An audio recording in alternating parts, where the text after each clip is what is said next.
Olá, camaradas, João Paulo aqui. Estamos começando, eu acho que é a quinta aula, tenho quase certeza que é a quinta aula sobre método dialético. E ficou o reforço para acompanhar aqui o canal que você vai entender esse tal de dialética, essa tal de dialética, sem complicação, sem jogos de palavras, sem aquelas manobras de quem finge que entendeu. Você vai entender completamente, nós vamos debater a ciência da lógica, do Hegel, que é base para o Marx usar a dialética dele, e nós vamos explicar de forma muito clara, tá bom? Então vamos seguindo. Na aula anterior, a gente viu que o cientista se adapta ao objeto da pesquisa, ou seja, ele não escolhe que tipo de dados ele vai colher, não cabe a ele escolher que tipo de dado, é o objeto que se revela a ele. Então, por exemplo, os pós-modernos dizem que pesquisa estatística é positivismo.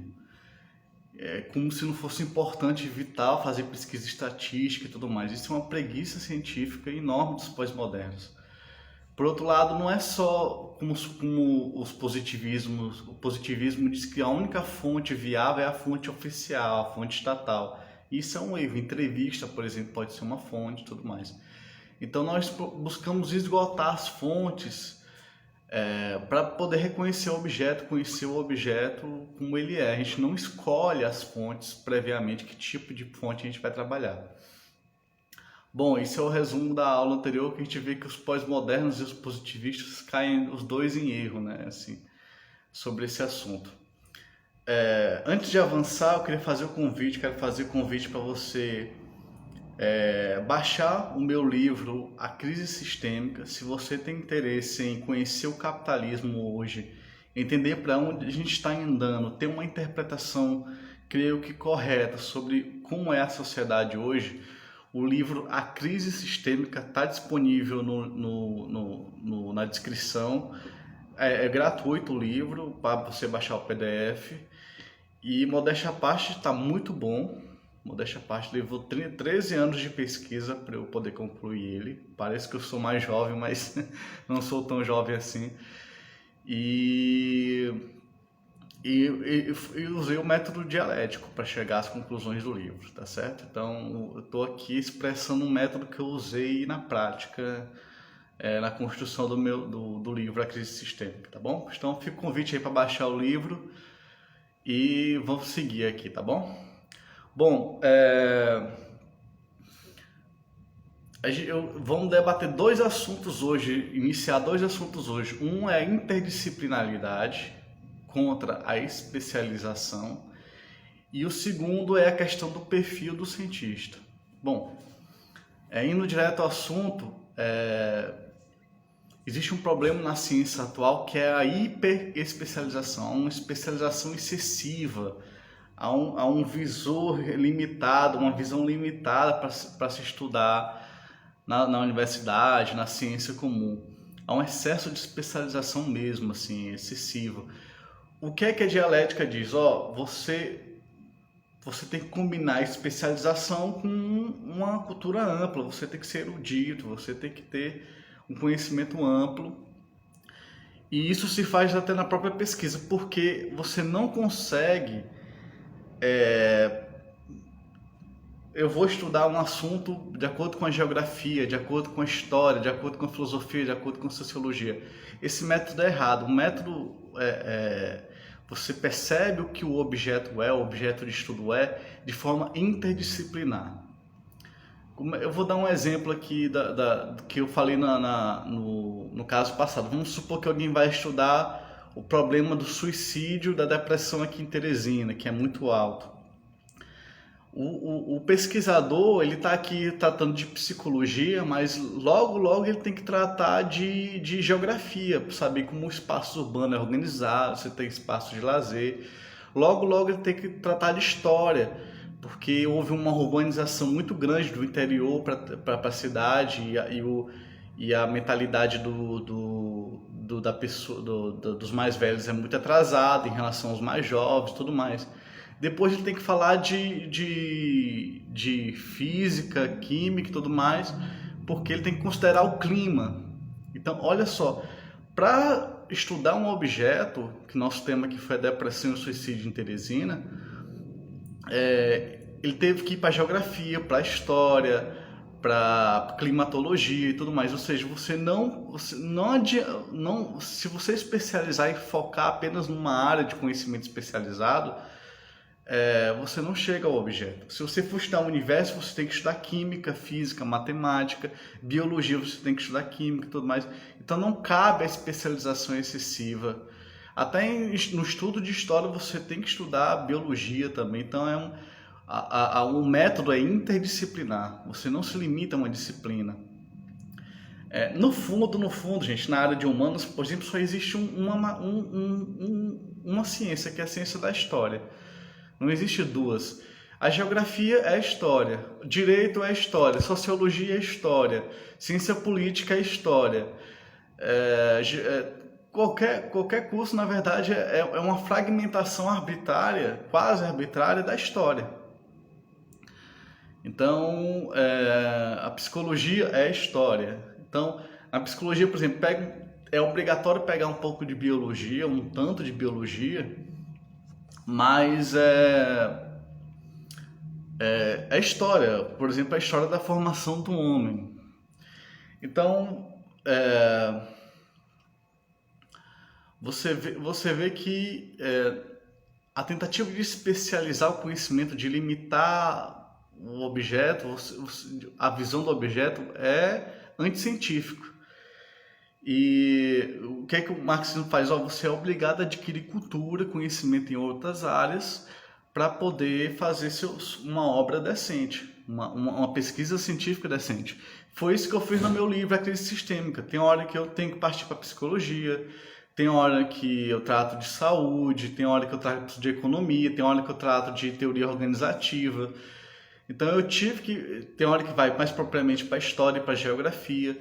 Eu tive que tratar essas subciências de forma unificada na obra para poder compreender de fato sobre aquilo da qual eu estava pesquisando. Eu não podia ficar só na economia ou só na psicologia e tudo mais. Se eu ficasse só neles, ia ter uma visão deformada, muito deformada do objeto. Isso é a primeira parte, tá? do curso. Eu estou aqui com um papelzinho para poder não me perder, um planozinho de aula. O segundo elemento é o perfil do cientista, e isso é central para a história da ciência na área de humanas. O que eu vou dizer aqui é muito verdade na área de humanas, é um pouco verdade na área de biologia e é menos verdade, quase nenhuma verdade na área de exatas, mas mesmo assim tem sua influência. O que é? O Marx primeiro Hegel descobriu, antes de Marx, que nós não conhecemos nós não temos conhecimento de forma abstrata. Nosso conhecimento e nossa capacidade de conhecer o mundo se desenvolve historicamente. Ou seja, certas descobertas dependem do desenvolvimento tecnológico, desenvolvimento filosófico, desenvolvimento social para serem feitas. Antes não era possível fazer certas descobertas, porque é um desenvolvimento histórico até essa descoberta chegar. Marx foi mais além só. Na economia, por exemplo, os economistas burgueses descobriram muitas coisas, avançaram, mas eles não foram muito longe porque eles não tinham ponto de vista do proletariado, do operariado, da Revolução Socialista. Então, dependendo do perfil do cientista, ou seja, se ele tem um projeto emancipador ou se ele tem um projeto conservador, ele tem teorias mais avançadas ou menos avançadas. Se o seu objetivo é preservar a realidade injusta, você acaba mistificando a realidade. Você não consegue vê-la de forma essencial, de forma profunda, porque você tem uma limitação.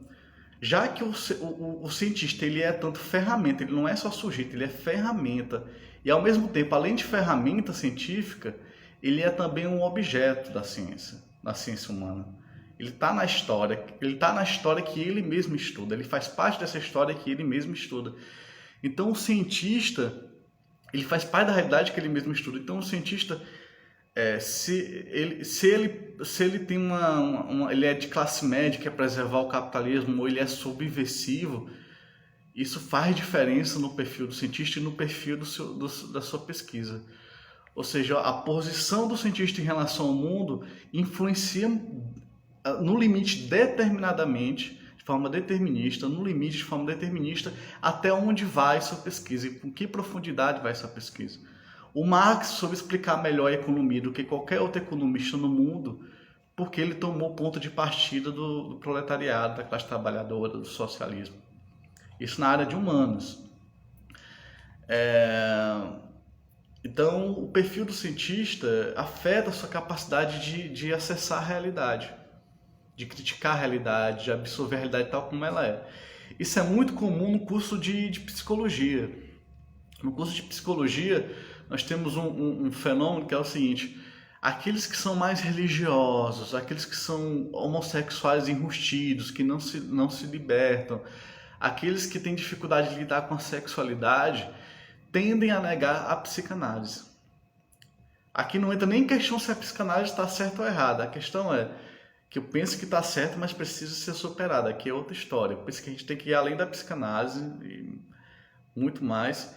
Mas a questão é, se a psicanálise tem conhecimentos e como a pessoa tem psique, tem inconsciente, tem problemas que ela arranjou na vida dela, tem desejo, tem pulsões, ela é tanto ferramenta científica boa ou má para aquela, quanto objeto.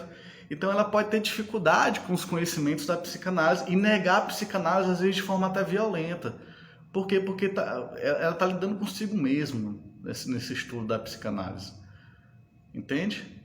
Então a pessoa que tem constrangimentos muito grandes tem dificuldade de acessar a psicanálise porque a psicanálise o constrange, o bota na parede, gera angústia. Então você nega a verdade